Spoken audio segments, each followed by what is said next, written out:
ओम श्री परमात्मने नमः। हमारे सभी सुधीजनों को मेरा सादर प्रणाम।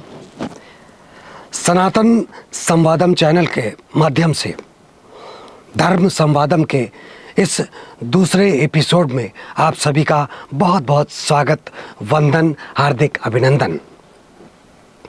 जैसा कि हम सभी जानते हैं कि इस श्रृंखला के माध्यम से हम सभी भारत के महाग्रंथ श्रीमद् भगवद गीता पर एक अत्यंत प्रखर अधिवक्ता और एक गीता पर सुंदर कार्य करने वाले, एक शोध करने वाले हमारे मुख्य अतिथि श्री राकेश कुमार जी के साथ कार्य कर रहे हैं। श्री राकेश कुमार जी, जैसा कि मैंने आपको पिछली कड़ी में बताया था कि आपको परम पूज्य स्वामी श्री अड़गड़ानंद महाराज जी का सानिध्य और आशीर्वाद प्राप्त है और परम पूज्य गुरुदेव के सानिध्य और आशीर्वाद के तले आप इस कार्य का बीड़ा उठाए हुए हैं और पूरे समाज को जागरूक करने का एक प्रयास कर रहे हैं। इस श्रृंखला के माध्यम से हमारा ये प्रयास है कि गीता के गूढ़ रहस्यों को परम पूज्य स्वामी जी ने किस प्रकार से शब्दों की परिधि में बांधा है और कैसे उसकी व्याख्या करके उसको अत्यंत सरलतम करते हुए जनमानस तक पहुंचाने का कार्य किया है, उसके विषय में राकेश कुमार जी आपको बहुत सुंदर तरीके से उसकी व्याख्या कर रहे हैं। और इसी का एक दर्शन हमने पिछले एपिसोड में किया था। राकेश कुमार जी फेसबुक, इंस्टाग्राम जैसे तमाम इलेक्ट्रॉनिक मीडिया चैनलों के साथ जुड़कर इस कार्य को आगे की ओर प्रचार प्रसार करने का कार्य कर रहे हैं और उसी की कड़ी का जो अगला हिस्सा यानी हमारे इस श्रृंखला का दूसरा चरण आज आपके सामने है। राकेश कुमार जी से परम पूज्य गुरुदेव के लिए कुछ चीज़ें जो मेरे लिए जिज्ञासा का एक प्रश्न है, मैं उनको पूछना चाहूँगा। और मेरा पहला राकेश कुमार जी से सबसे पहले तो मैं चाहूँगा एक बार पुनः आप हमारे दर्शकों को अपना अभिवादन करें। और पिछले एपिसोड में आपने बहुत सुंदर बातें बताई थी और आपके द्वारा हमारे दर्शकों को कुछ ऐसी बातें जो गीता के लिए एक गूढ़ रहस्य की तरह जानी जाती हैं, उनके माध्यम से आपने अपनी बातों के माध्यम से उनका खुलासा किया। साथ ही आपने अपने परम पूज्य गुरुदेव के सानिध्य कैसे प्राप्त हुआ, आपको प्रेरणा कैसे मिली और आप इस कार्य को करने की आपकी क्या कार्य योजना है, इन तमाम बातों पे आपने प्रकाश डाला था। इसी बात को इस श्रृंखला के माध्यम से आज दूसरे एपिसोड में हम आगे की ओर ले चलते हैं। और मैं आपसे सबसे पहला प्रश्न वक्त ना बिताते हुए करना चाहूँगा कि आप स्वामी जी के द्वारा लिखित भगवद गीता की व्याख्या जो यथार्थ गीता है, इसमें कौन कौन से ऐसे तथ्य हैं जिनसे आप प्रभावित हुए और इतना प्रभावित हुए कि आप परम पूज्य गुरुदेव की खोज में ही निकल पड़े? इसकी शुरुआत संजीव जी यहाँ से होती है कि भगवद गीता हम पढ़ते थे। गोरखपुर प्रेस की एक छोटी सी पुस्तक आती है, बड़ा अच्छा काम किया हुआ है गीता प्रेस ने कि कम से कम हमारे सनातन धर्म की जितनी पुस्तकें हैं उनको लोगों तक प्रसारित रखा और संजो के रखा। गीता प्रेस का बहुत बड़ा योगदान है इस कार्य में। तो हम वो पढ़ते थे, लेकिन उसमें कुछ श्लोक जो थे उनका जो अर्थ था वो कहीं ना कहीं बार बार डिस्टर्ब किया करता था कि इस तरह का अर्थ ठीक नहीं लग रहा है। जैसे कि आप एक बड़ा प्रसिद्ध श्लोक है भगवद गीता का, यदा यदा हि धर्मस्य ग्लानिर्भवति भारत अभ्युत्थानम अधर्मस्य तदात्मानं सृजाम्यहम् परित्राणाय साधूनां विनाशाय च दुष्कृतां धर्म संस्थापनार्थाय संभवामि युगे युगे। अब इसका प्रायः हम लोग जो अर्थ समझते हैं कि यदा यदा हि धर्मस्य ग्लानिर्भवति भारत, कि जब जब सामान्य व्यक्ति की जो समझ है और हमारी भी यही समझ थी कि जब जब धर्म की ग्लानि होगी, धर्म की हानि होगी या धर्म नीचे की तरफ जाएगा, यदा यदा ही धर्मस्य ग्लानिर्भवति भारत। अब कुछ लोग तो इसमें यह भी जोड़ लेते हैं कि जब जब भारत में धर्म की हानि होगी तो यदा यदा ही धर्मस्य ग्लानिर्भवति भारत अभ्युत्थानम अधर्मस्य तदात्मानं सृजाम्यहम्। और जब जब अधर्म बढ़ेगा तो भगवान जन्म लेंगे, परमात्मा का जन्म होगा। अब इसका परिणाम क्या होता है कि मुख्यतः सनातन धर्म को मानने वाले, भगवद गीता को मानने वाले लोग इसी श्लोक के पीछे छिप जाते हैं, अपना कर्तव्य न करके इस श्लोक के पीछे छिप जाते हैं कि देखो भाई, अभी तो धर्म कम नीचे गिरा है, अभी तो अधर्म और बढ़ना चाहिए। जब अधर्म खूब पराकाष्ठा पर पहुंच जाएगा तब भगवान भारत में जन्म लेंगे और अधर्मियों का परित्राणाय साधूनाम विनाशाय च दुष्कृताम, जो आसुरी प्रवृत्ति के लोग हैं, दुष्कर्म करने वाले लोग हैं, उनका विनाश करेंगे, और जो सात्विक प्रवृत्ति के लोग हैं, अच्छे लोग हैं, उनकी सुरक्षा कर देंगे। तो हम शांत बैठ के भगवान की प्रतीक्षा कर रहे हैं कि भगवान आएंगे, परंतु इस श्लोक का वास्तविक यह अर्थ है नहीं। जब स्वामी जी ने इस अर्थ को, इस श्लोक के वास्तविक अर्थ को बताया तो हमें लगा कि ओह, ये व्यक्ति कोई सामान्य व्यक्ति नहीं हो सकता। अब स्वामी जी का जो और वास्तविकता यही, यदा यदा ही धर्मस्य ग्लानिर्भवति भारत, भगवान कहते हैं कि जब जब किसी व्यक्ति विशेष, किसी साधक विशेष के भीतर धर्म के लिए ग्लानि पैदा होगी कि हम कब तक इन्हीं भोगों में, विलासों में पड़े रहेंगे, हम कब इससे मुक्त होंगे, कब इससे बाहर निकलेंगे, हमें भगवान का दर्शन कब होगा, हमें मोक्ष कब मिलेगा, तब भगवान कहते हैं तब मैं उसी व्यक्ति के भीतर, बाहर नहीं कि भारत में जन्म होगा, यदा यदा ही धर्मस्य ग्लानिर्भवति भारत अभ्युत्थानम धर्मस्य तदात्मानं सृजाम्यहम्। वो व्यक्ति धर्म की ओर बढ़ना चाहता है, परंतु विकारों ने उसको जकड़ रखा है।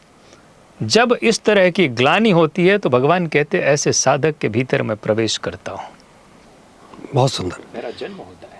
इसका मतलब ये माना जा सकता है कि जो गुरुदेव के वचन हैं वो प्रत्येक व्यक्ति पर लागू होते हैं, और यहाँ कहीं किसी और की बात नहीं है, खुद ईश्वर का अंश जो प्रत्येक मनुष्य के अंदर है, उस ईश्वरत्व को उजागर करने वाली बात है कि जब धर्म का नाश होगा तो वो ईश्वर का अंश और अपना जिसे कहते हैं विशालतम स्वरूप दिखाएगा, और उसके अंदर की आसुरी प्रवृत्तियों का नाश करके एक नए भाव का संचार जो करेगा, कहीं ना कहीं उसका, उसी को धर्म का उत्थान कहते हैं। तो भगवान कहते हैं कि फिर मैं उसके भीतर प्रवेश करके काम, क्रोध, लोभ, मोह, इन विकारों को नष्ट करता हूँ और दैवी गुणों को, सम, दम, नियम, यज्ञ, प्रज्ञा इत्यादि को मैं बढ़ाता हूँ।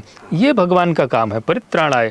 ये नहीं कि आप अपना कर्तव्य छोड़ दो, कोई अत्याचारी, दुराचारी बैठा हुआ है, आप उसके विरुद्ध कुछ नहीं करिए और भगवान की प्रतीक्षा करते रहिए कि भारत में तो भगवान का जन्म होगा। सद्गुण जो है वो प्रदीप्त होंगे, और उसके उपरांत जो कहते हैं ना, एक ट्रांसफॉर्मेशन होगा आदमी का, और वो सांसारिक भोगों को त्याग कर वो ईश्वरत्व की लौ उसमें जाग पड़ेगी। ये मेरे हिसाब से गुरुदेव का एक जो कथन है उसका छोटा सा एक व्याख्या है।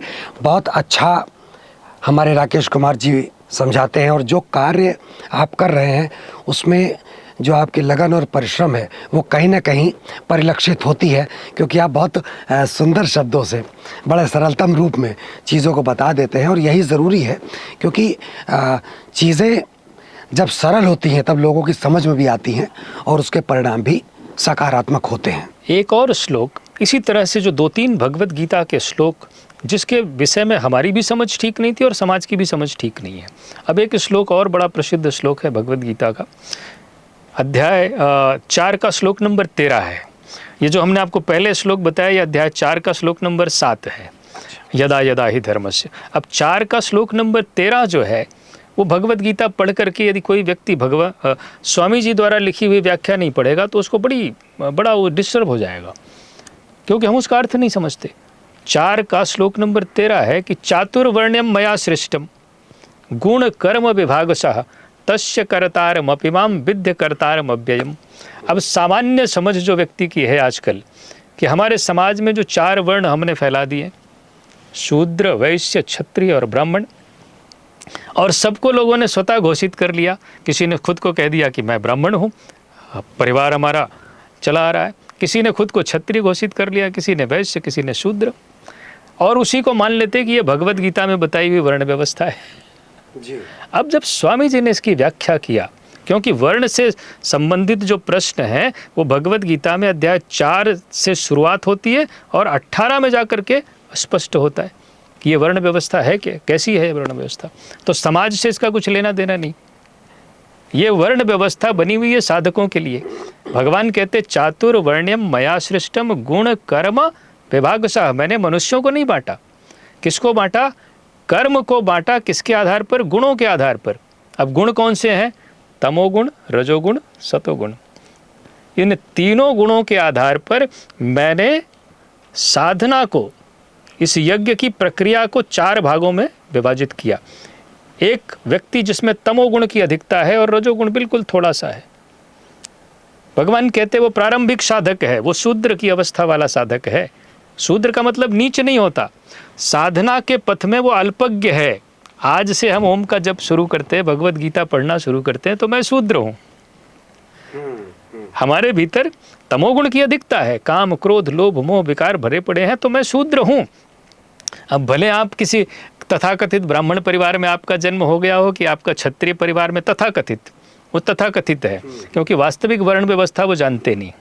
तो जब स्वामी जी ने इसको एक्सप्लेन किया कि गुणों के आधार पर जिस व्यक्ति में तमोगुण की कमी है और रजोगुण की अधिकता है वो वैश्य श्रेणी का साधक, जिस व्यक्ति में रजोगुण की कमी है और सतोगुण की अधिकता हो गई वो क्षत्रिय श्रेणी का साधक। ये साधना की 4 सीढ़ियां हैं ना, कि समाज का डिवीजन। और जिस व्यक्ति में केवल सतोगुण रह गया वह ब्राह्मण श्रेणी का साधक है। तो एक व्यक्ति जो शूद्र से प्रारंभ करता है वही फिर क्षत्रिय वैश्य बनता है, वही क्षत्रिय बनता है और वही फिर ब्राह्मण बनता है। अब ये व्याख्या अद्भुत। हमने कहा ये व्यक्ति तो कोई सामान्य व्यक्ति नहीं हो सकता। भाई फिर हमारी शोध कि ये कौन व्यक्ति है, किसने इतनी बढ़िया तरीके से, और वास्तविकता यही समझ में आती है, क्योंकि भगवान जो स्वयं कहते हैं कि संपूर्ण सृष्टि पिता हमस्य जगतो माता धाता पितामह, मैं ही संपूर्ण सृष्टि का पितामह हूँ, पिता हूँ, माता हूँ, तो वो फिर मनुष्य को 4 भाग में कैसे बांट देंगे? संभव नहीं। सत्य कहा। ये यानी जो साधना के 4 चरण हैं, जो वर्ण बनाए गए हैं, ये वर्ण मानव जनित हैं। जो सत्यता है वो साधना के चरणों के हिसाब से उन्हें 4 श्रेणियों में विभक्त किया है। और जब आप अपने जिसे कहते हैं कि सात्विकता के चरमोत्कर्ष पे होते हैं, तब आप ब्राह्मण की श्रेणी में, और उसके पहले के जो 3 चरण हैं वो जब आप साधक बनने का प्रयास करते हैं, उसके बाद second step, third and finally वो होता है।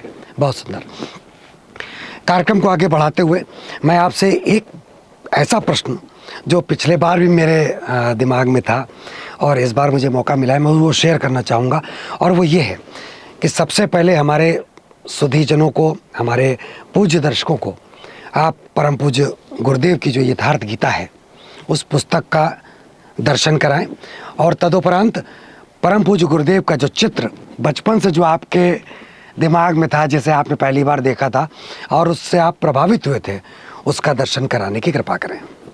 ये स्वामी सद्गुरु स्वामी श्री अड़गड़ानंद जी महाराज द्वारा लिखित भगवत गीता की व्याख्या, वही भगवत गीता जो परमात्मा श्री कृष्ण ने, जिसका उपदेश अर्जुन को दिया था। कई बार लोग समझ लेते हैं यथार्थ गीता कहीं कोई अलग तो बात नहीं है, उसी की एकदम यथावत व्याख्या स्वामी जी ने लिखा है ये यथार्थ गीता पुस्तक में। मैं कहूँगा हर व्यक्ति को जो सनातन धर्म को मानने वाला है, जो मानव धर्म को मानने वाला है, जो धर्म को समझना चाहता है, उसे यह पुस्तक अवश्य पढ़नी चाहिए। आप किसी भी संप्रदाय के हो, यदि आप मनुष्य हैं तो ये मानव मात्र का धर्मशास्त्र है, इसे अवश्य पढ़ें और इसका वास्तविक जो परमात्मा की वाणी है उसका अर्थ क्या है वह देखें। अब आपका दूसरा प्रश्न कि स्वामी जी का जो चित्र पहले हमने जो बहुत बचपन में देखा था, और बड़ा अद्भुत चित्र, एक हम तो कहते हैं कि इस चित्र को देख के ही कितने लोगों का ध्यान लग जाता है।